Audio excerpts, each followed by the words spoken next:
আমি মইরা গেলে টের পাইবেন যে হেরার মধ্যে 20-25টা বাঘ হইছে এবং প্রত্যেকটা যে মতদর্শ নিয়ে আইছিল এটা দাফন হবে, সত্যের জয় হবে। কথা বলেন ঠিক না বেঠিক?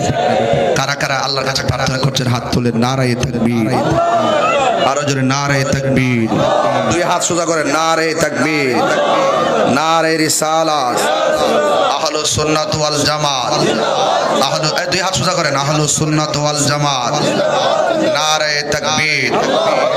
সবাই পড়ুন আল্লাহ। কষ্ট দিতে আপনারা এখন একটু কইছি কি লিখে বাজান সবে বরাতে মসজিদে যাওয়ার চাইতে বলে ব্যবসাখানা যাওয়া ভালো। এই কথাটা কি আপনি মানবেন? আবার হালুয়া রুটি যে আমরা খাই না হুজুর, এটি বলে বেদাত। হুজুর খাওন খাওয়া বেদাত কোন কিতাব আছে?